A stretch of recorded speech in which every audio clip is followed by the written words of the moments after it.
Welcome everyone to our radio show presented by CEI, the Central of European Initiatives, and supported by Erasmus+.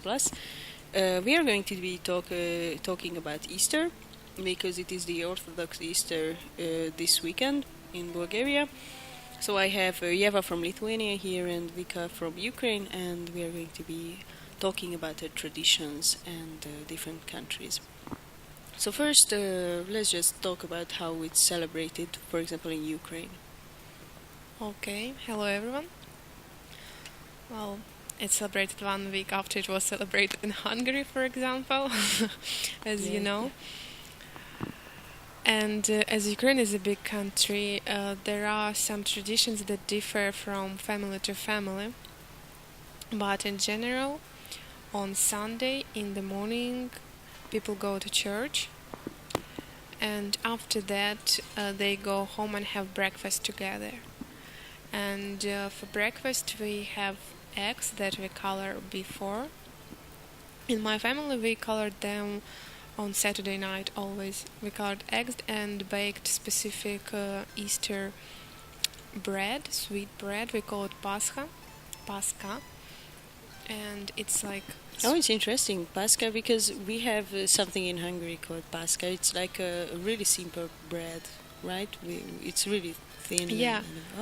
We have it. It's like like in a circular shape, and it can be different sizes. It can be as big as like a pan or as small as a cup.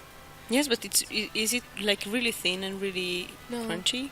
It's like a cakes, but but different sizes, like really big cakes or really small. Like for kids, we do specifically small, so they can eat the whole one. Like if it's the family who shares this bread, so we do like big and then cut it in pieces. But for example, in Ukrainian, Easter is called Velikdень, that literally means the great day. But in Russian, it is called Pascha. So maybe and for example, that's in Portuguese, they also say, I think something like Pashka or something like that. We don't have the Portuguese volunteers here now. She can comment. If you're hearing this, please And I think in comment. Italian also something similar. But yeah, that the breakfast that's always present in every family, and it's an old tradition that people bake this bread. And then it's different because the Great Land was finished in the day, so people started to meet like sausages and different stuff. It's really interesting, like how we have the same name for completely different things. Yeah. Okay. So let's talk about a bit about Lithuania. What do you do? Well, we also usually color the eggs on Saturday, but in my family we have this that in the morning we color fresh eggs just to eat them warm. So we just simply one color dye and that's it. In the morning on Sunday. Yeah, on Sunday. And then we eat them, and after that we usually go to church. And also in the church we have this that they bless the eggs and all the food that we bring. So we can bring candies or eggs and they will bless it.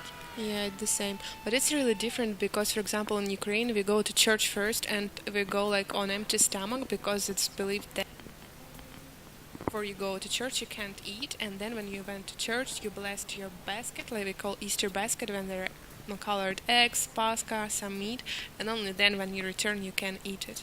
But before it's like... So it's really connected to going to church and the religious part. But it's really interesting that you must wake up really early on Sunday morning if you want to color the eggs. No, it only takes a little bit of time to color because, you just boil the eggs, put it in the colorful water for like 3 minutes and then take it out. It doesn't take much time, but also we believe that we have to wait half an hour before going to church without eating, so we don't have to go on empty stomach. And after that, in my mother's family, we always have for lunch a duck, It's kind of a family tradition. It's different in every family, but this is in my family. It's interesting, like you're eating a duck. We are eating that at Christmas. We have on generally. I don't know about Hungarians. I only know about my family. But we don't have this tradition of eating a duck or some special animal. We eat, I think, ham made of pig. But in some countries, lamb is a pretty big symbol of Easter. For example, in Germany, I know that they make cakes in a shape of a lamb on Easter, and they eat it. Yeah, well, I think it was just kind of a tradition that probably some days they started doing that when like my parents were young, and they just kept it up till now. Because also, yeah, my other grandparents also have duck on Christmas, so it's just a family thing. Duck is a very very popular animal to eat. it seems on Christian holidays. Yeah, it's interesting. Well, in Hungary, at least we have some traditions that are not so closely connected to the church and religion, because you might know about it because I think I've already shared this with you. But we have this tradition called locsolás, which is literally translated as sprinkling. When on I don't even know. I think it's on Monday, on Easter Monday.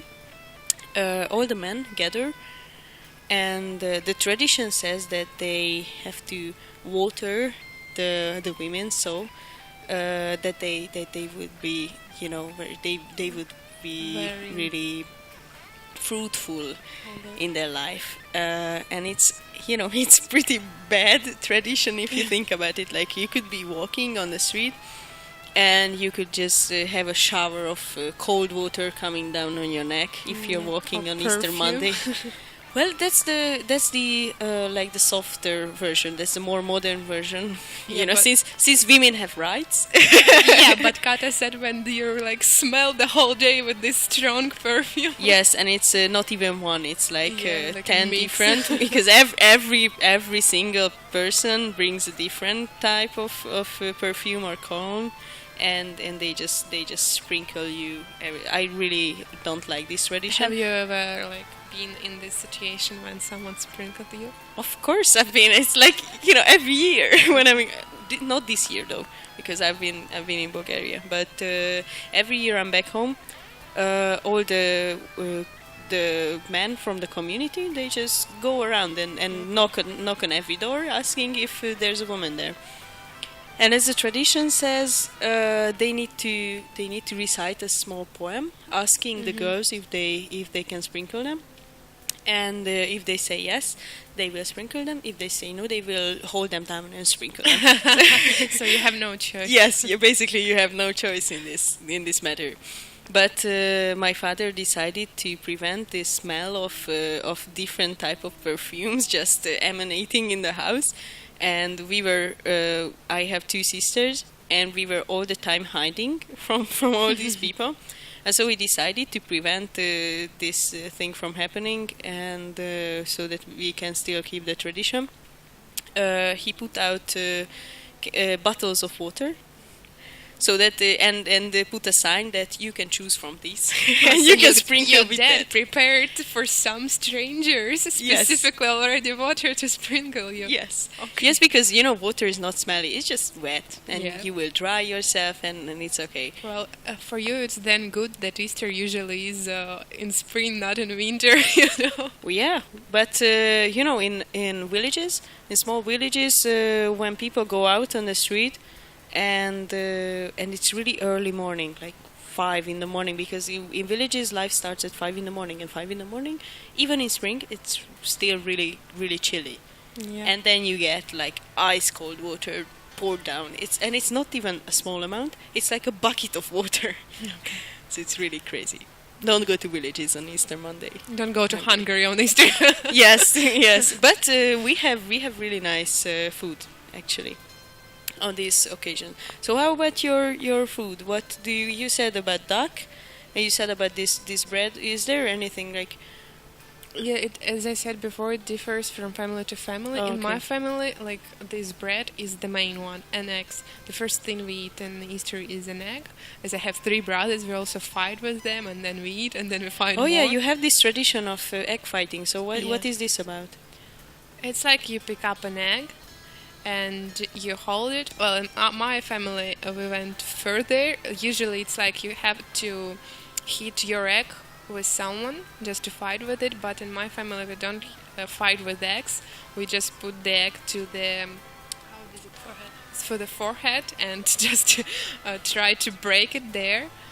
And my brothers always succeed. Yeah, but it's like to find out which egg is the strongest, and if your egg at the end is not broken, it means like you'll be lucky or something like that. Yeah, we also do that.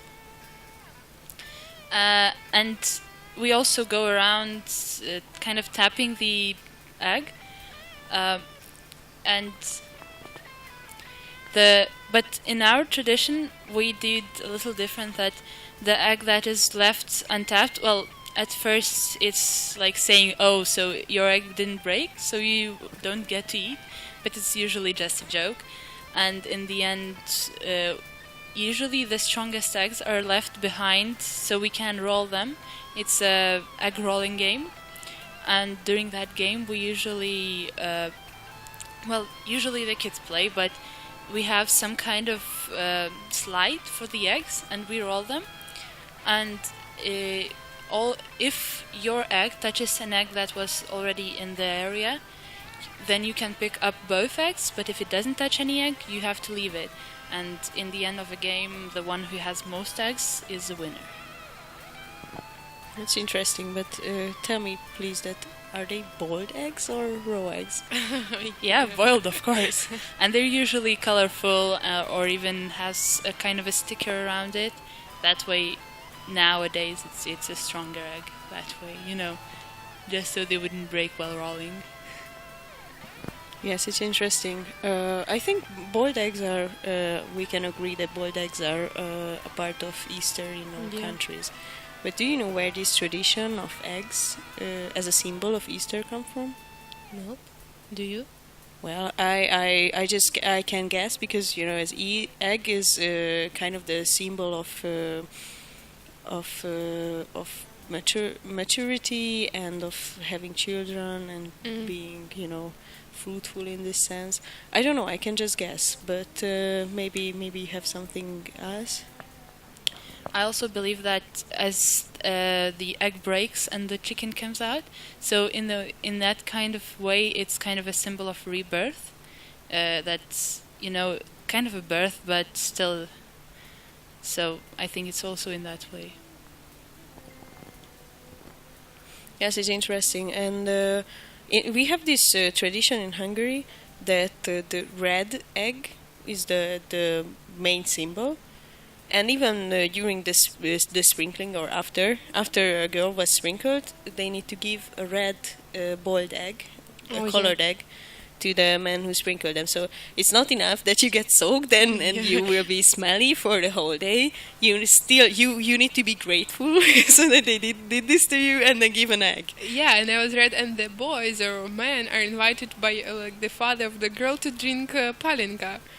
Is it like that? So it's like all the advantages are going to the man. Yes, it's a tradition, like women's rights. Yeah, it's a strange tradition, but it's part of the But it's unique, and that's good. Yes, but it's unique. I think it's actually part of the world heritage of Hungary. But I'm not sure. But the other countries have traditions similar to this one, connected to fertility. For example, I know that in the Czech Republic, they also do something connected to fertility, but they don't sprinkle the people. They actually whip them.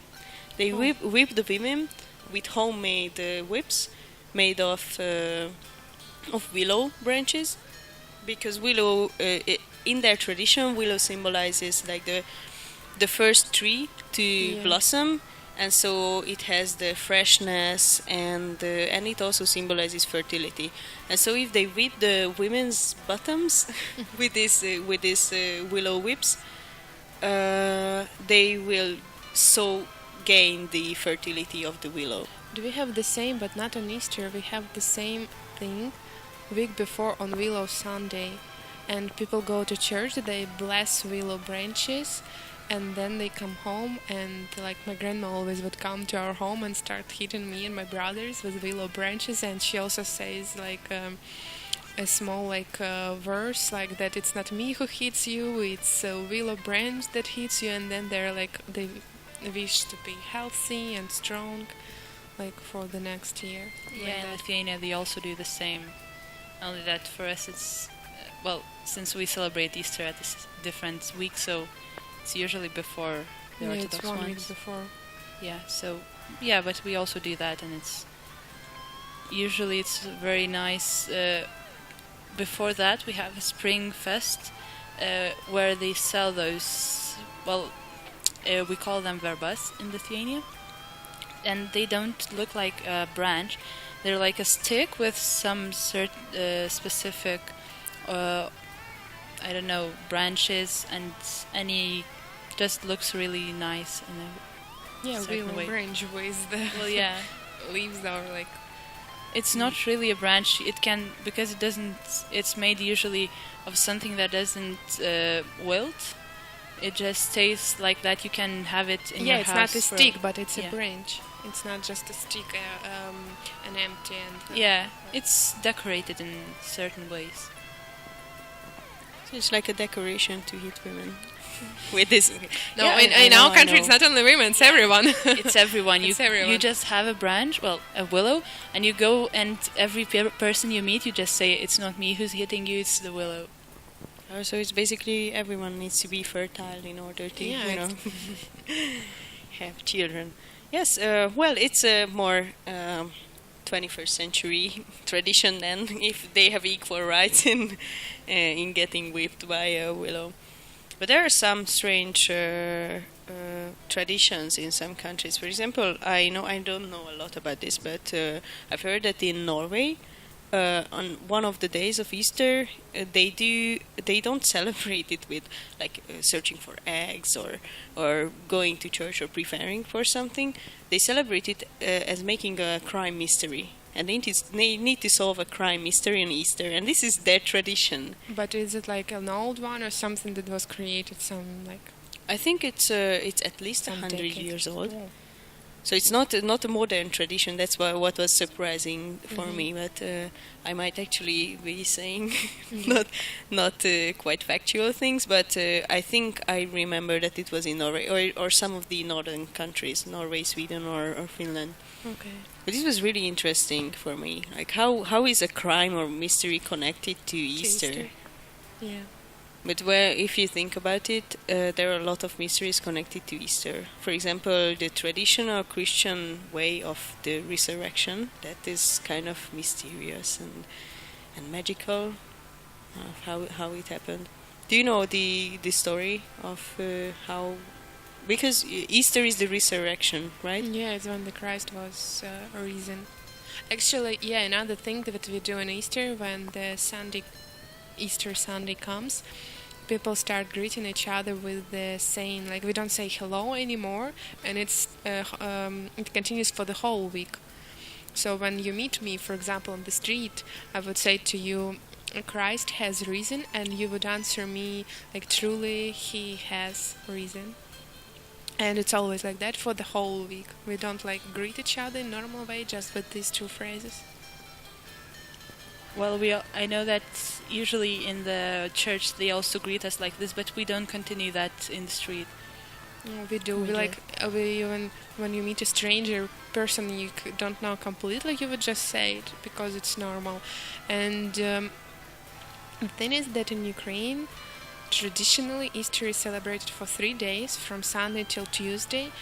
Usually in the villages it's 3 days, but in big cities mostly it's still Monday, and on Tuesday people go to work. But in villages they can do it just 3 days. And also in my family and in the area where I'm from, the Sunday after Christmas, Easter, like 1 week after. We can talk about Christmas Yeah. later, maybe. 1 week after, we were going to the graveyards, like the whole my hometown. All the people in the morning would go there to visit their dead relatives, and like everyone, not just some, but like everyone. And because we believe that on Easter Sunday, your like the spirit of your dead relatives, they will come to visit your home. That's why it's a family holiday. That's why everyone after church goes home and stays at home, has dinner, lunch, breakfast together. And next Sunday, we believe that we have to like repay them a visit. So we go to the graveyard, and we also we have like benches and tables there. So we would eat, and we would leave like eggs also for them on the graves, and candies like that. It's really normal everywhere in Ukraine. It's interesting, but now that you mention it, like you have it for 3 days. But for example, in South America, it's a Holy Week. The whole week is dedicated for Easter. And they have really different traditions. Like for example, Mexicans, they celebrate this as a different symbol. And they have this culture built around death, and how death is just a simple part of life. And they have this, they make skulls and everything made out of flowers. Mm-hmm. So it's like a really beautiful way of doing this. Okay. It's really interesting, and yeah, they have the whole week dedicated to Easter. They have carnivals. They have basically everything. You see, like some people cherish more some holidays. For example, the most important holiday in Ukraine is Easter. It's the main for the whole year. It's the main that people would wait for it and celebrate it. Like for example, Christmas in many countries is more important than Easter. But in Ukraine, it's kind of different. I mean, like the religious holidays. Yeah, it's interesting. Well, I think we are going to have a little break of a few songs, and then we will be back talking more about different traditions. So stay with us. So welcome back to the radio show. We are still talking about Easter and Easter traditions. So I have an interesting question, which I didn't know the answer to, but I searched on the internet, and as you know, everything is on the internet. So do you know how the rabbit came into view?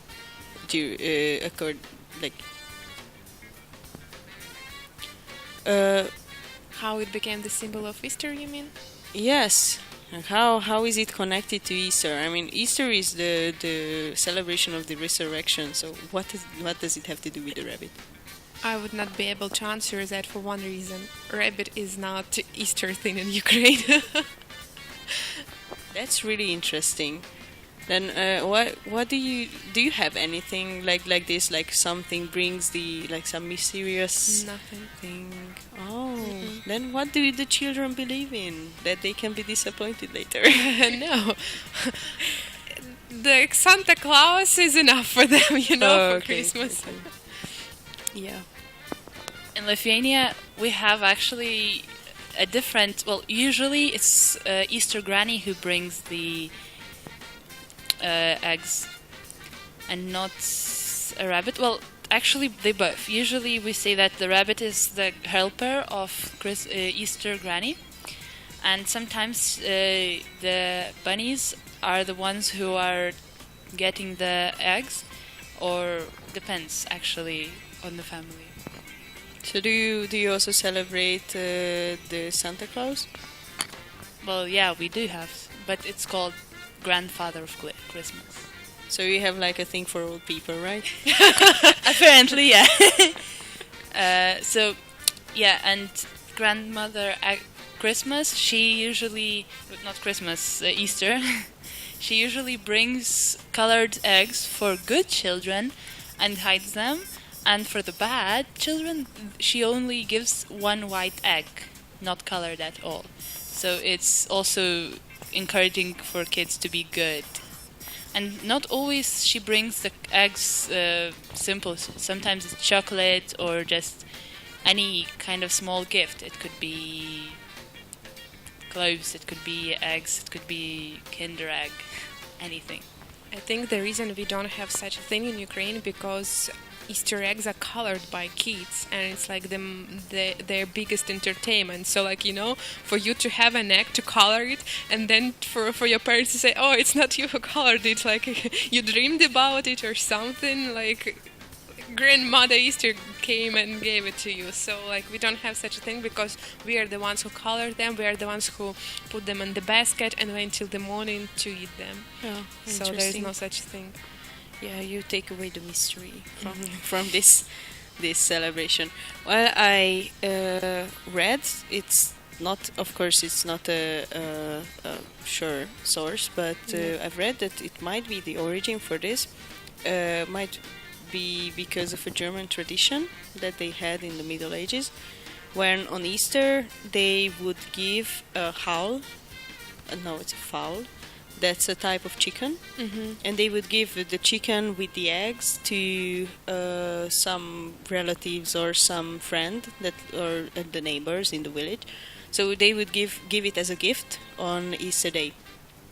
And the name of the fowl in German is excuse me for my pronunciation, but it's something like Haselhahn, or in short Hasel.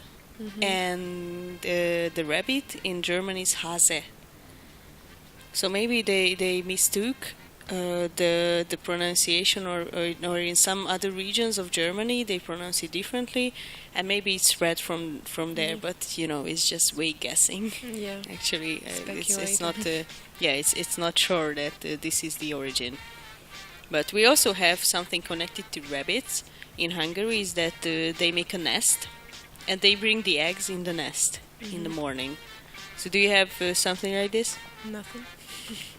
No, it's just someone hiding the eggs somewhere. Because in Hungary, I remember when I was a child, we always, we of course we believed in the Easter rabbit and this magical figure just appearing and bringing all these colored eggs. So we made nests the last night before Easter, and we would build like this beautiful nest with flowers and everything, so that if ours are the best looking, they would bring more. The rabbit would bring more eggs or more chocolate or just more gifts. And I remember us preparing, and even we had this tradition not to cut the lawn before Easter, so that we would have grass to build a nest for. Okay. So it's really, really interesting in a really kind of a childish way.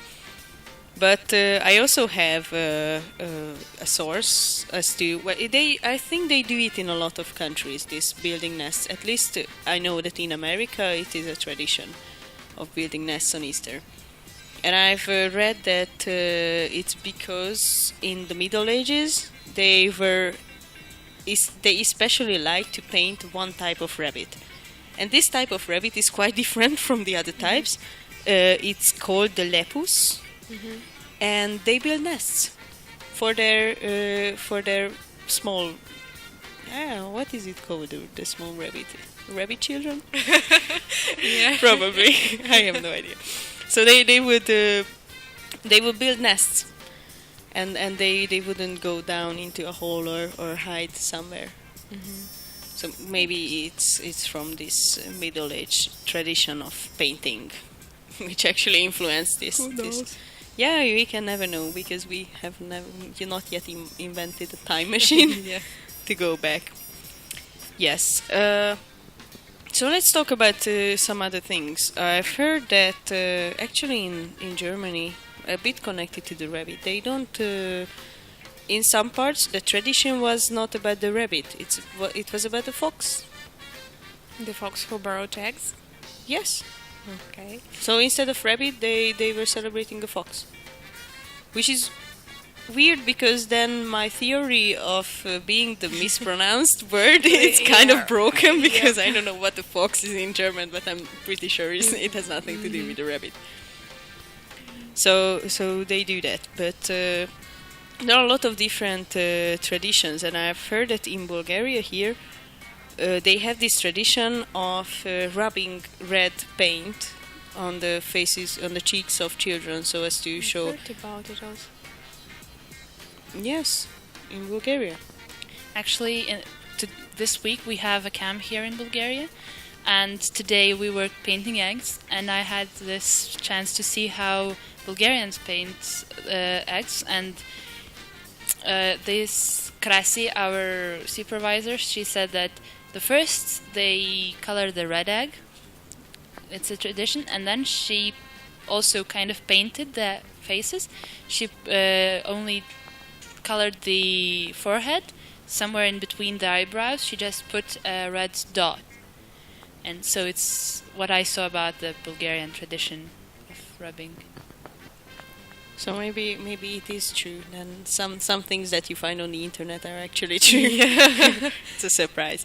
Yes, but there are a lot of strange traditions. For example, in Brazil, they are pretty religious, and they make these small figures out of straw, which symbolizes Judas, the apostle that betrayed Jesus.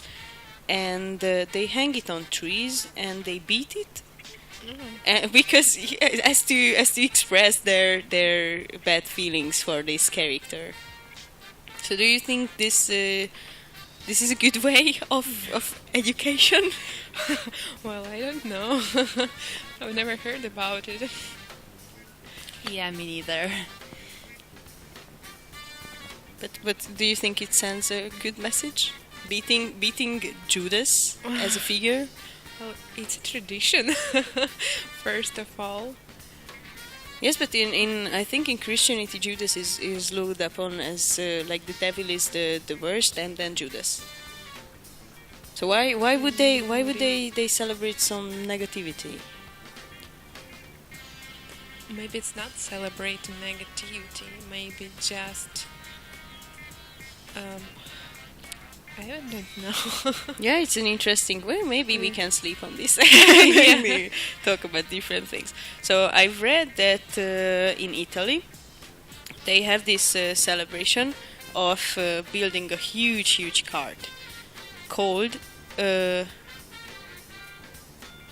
no, the event is called Scoppio del Carro, which means the explosion of the cart. And they build this huge cart. They bring it all through the middle of the city with all people watching. So it's basically like a carnival. And then they arrive at the cathedral, at the biggest cathedral, when they sing Gloria. And when they have finished, the archbishop sends like a rocket, actually, that's shaped as a dove, and sends this to the cart, which is completely filled by fireworks, and they just explode the cart. And they are all dressed in medieval clothes, and I don't know how this celebration came to be, but it is really interesting. Well, I see that in Ukraine we're the most peaceful and calm at the Easter day. You see, like it's like people have these perceptions of people as I don't know, like Italians are really emotional and really sensitive, and then they just explode cars full of fireworks in the middle of a cathedral. Well, probably in front of, not inside. I don't know, because probably in the Middle Ages it was inside, and that's why a lot of cathedrals burned down. Yes. So do you have any other additional traditions connected to Easter? How big a celebration is Easter? Like if you had to set a rank in your year, like for example, my birthday is the biggest one, and then Christmas, and then I have Easter, or how big is it compared to other celebrations? In Lithuania, I think that Christmas is more important, but also Easter is more or less as important as Christmas, because it's part of Jesus' life. Christmas was his birth. Then the week before Easter is the suffering of Jesus and him being crucified. And then on the Sunday he's reborn. So it's more or less equal, although probably Christmas is more recognized. Well, if I will talk about Ukraine in general, that would be Easter.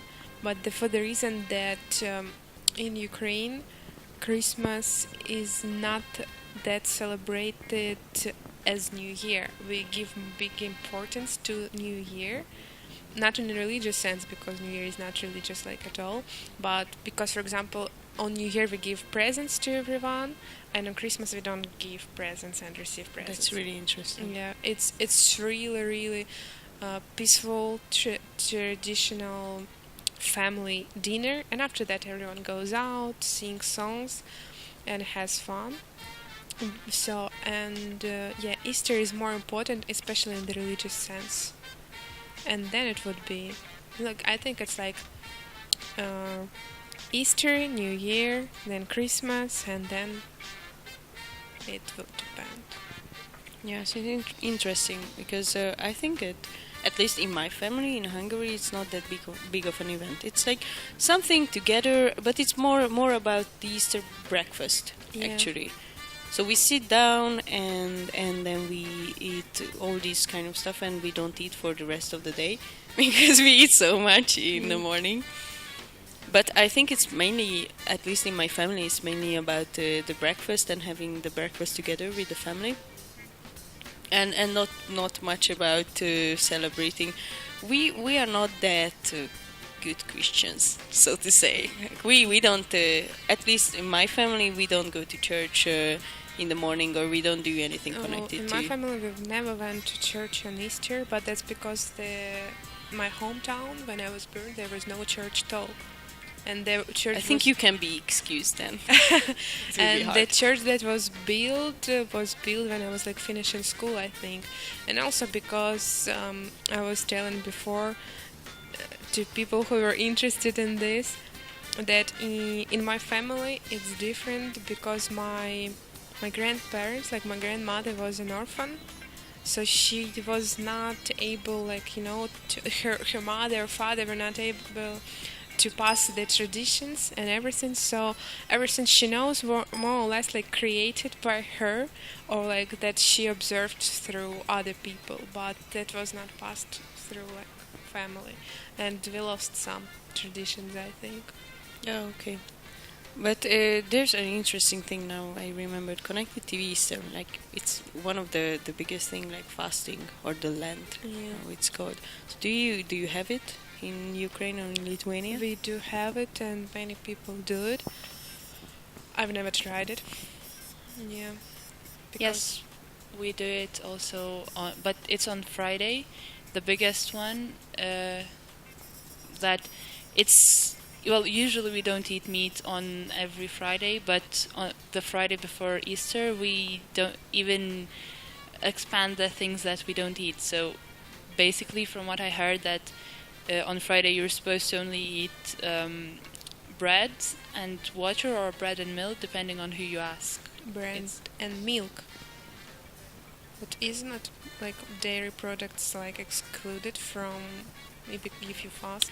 That's why I'm saying that depends on who you ask, because some say that milk is also like dairy product, so you're not supposed to drink it, but some say that it's supposed to be bread and milk. Okay. So Interesting, because for us, fasting is all about the 40 days, and you don't eat meat. It's not about dairy products or anything. It's basically about excluding milk for 40 days before Easter. Yeah, it's like a great Lent before Easter. Like during the year, they have different like fasting periods. Like the biggest is before Easter. But we have also in Ukraine like two different fastings, like strict one where you exclude dairy products, where you exclude eggs, meat, everything. There's like, I don't know, vegetables and bread, but like also change the recipe of the bread, where you, for example, don't use milk to bake it or something. And then there are not strict fasting where you can in some days you can allow yourself to eat some products like milk, for example, or something. That is really interesting that you only have it in Lithuania, only have it on Friday because, as you said, like if you're religious, you keep it every Friday of the year. You don't eat something. It can be basically anything, but the most common is you don't eat meat. But it's really interesting. You don't have these 40 days of fasting before? Well, we mentioned the 40 days, but I don't think, or at least maybe it's just me who doesn't know that much of it, but I know that the last week, which is the Great Week, that we also exclude some things from our diets, but it's not that strict. It's the strictest day is Friday. It's really interesting. I tried to keep to the Lent, the Great Lent, the Great 40 days. It was really hard because in Hungary, I think in general people eat a lot of meat, Yeah, and that's the same in base. Ukraine. That's the base of a meal is meat with something. I thought that if I'll try to do it, I would need like to prepare myself through the year. So when the time for Great Land comes, you would not be that devastated when you'll need to give up all the food that you eat every day. Like meat we eat every day, dairy products in Ukraine we eat a lot of different ones every day. So like to give up on them, especially eggs for me too, it would be really difficult. Yes, but that's the thing. Like we only exclude meat, so we can still eat dairy products. We can still But eat still, eggs. as you say, that you eat a lot of meat, so even to give up Yeah. meat for 40 days, it's Well, for me, it was not hard to give up meat. It was really hard to find something to eat, because I always, yeah. I always thought like, okay, it's meat with some vegetables or meat with some fruits or Yeah. meat on a slice of bread. And if you exclude the meat, like, what do you have? Like vegetables. Okay, how can I make vegetables? I can boil them, and then, okay. So I need to figure out another way of making Yeah. them. So I had this really big appreciation for all the vegetarians out there because they are really creative people. But how long did you last with your experiment of fasting? I For did the 40 whole days. 40 days. Oh, I did the whole 40 days of the fast. yeah, good. And I was so glad on Easter morning when I could finally, can imagine. finally eat some meat. But I couldn't eat a lot. That's the point. Like actually, I ate a lot more vegetables, and I think since then I'm eating a lot more vegetables than I used to, which is kind of a good thing. But if you don't have this religious reason of doing completing the Lent, then I don't know. It was just an experiment for me. But sometimes you need to have a bigger reason, or maybe you are not considered to be keeping the traditions correctly, something like that. Well, it was interesting talking about these But traditions. I also wanted to ask about fasting, because in Ukraine, fasting is not only giving up food. Like if you fast strictly, it's Okay. like also giving up some, I don't know, like for example, if you go into a club, having fun for these 40 days. So you can basically just sit in the middle of a dark room doing nothing. Not like that, but it's like I don't know depraving yourself of of all the material enjoyment goods. here, like this stuff. It's like it's about that. It's like if you're truly believer, and if you want to strictly fast, it's like that. You like to have to not even like say bad words, like swearing words, like. Well, I usually don't say that. Yeah, me so- too. But some people like That would be an easy fast for me. yeah, and like give up all bad thoughts. Also, like anything bad, like a negative. Like the fasting is all about this in Ukraine. Yes, and now that you mentioned this, we actually on Good Friday, which we had last week, not And tomorrow. that we'll have tomorrow. Yes, yes. We have this tradition in my family of out of respect. So we are not really religious, but out of respect on Good Friday, we only eat. It's like the strictest day, so we only Yeah. eat 3 times a day. You can never don't you cannot have any sex, snacks. What am I saying? So you cannot have any snacks? Maybe even about the other part. Anyways, you cannot eat in between the three main meals, and you don't eat meat all day long. Even like we're not religious. It's just basically out of this respect for everyone doing this depraving themselves and cleaning themselves from all this material stuff. So this is my family's contribution. Yeah, and we don't have sex. Yeah. As you said, like as Friday is like a big Friday, is the strictest day of fasting. Like it is considered that you can only like eat some bread and drink water for the whole day, also, or Wow. like try That's- to fast yeah. completely. That's like prison food. In the first place. Not in all countries, you know. Some countries have good food there. Yeah, I know. For example, like in Sweden or Norway, people rather go to prison than stay on the street homeless. So that's why there is this habit of homeless people breaking into some places and calling the police on themselves, so that they can go to jail and, Yeah, and but have it's a not proper Easter meal. topic. Yeah, it's not. So we can talk about this maybe next week. With some kind of strange habits. So I think we covered most of our Easter traditions, and I'm glad that we could share this thing. And I'm also glad that last weekend we could have an Easter meal Breakfast. together, Yeah. which was really nice having you eat this Easter My breakfast. earliest breakfast in some time. Oh, it was the earliest? Okay, so maybe you live a different lifestyle. Well, now as I Nowadays. have a camp, it's different, but that was just Yes. the So, beginning. so thank you for sharing all this information. It was really nice seeing different perspectives of Yeah. Easter. So the next radio show is going to be on Tuesday at 6 in Bulgarian time. So stay tuned, and for more information, check out our Facebook page, online radio show by CEI, and also we are going to put all our radio shows on YouTube, so you can also listen if you have missed some part of the radio shows. So be good on the Orthodox Easter, and have a good weekend. Bye.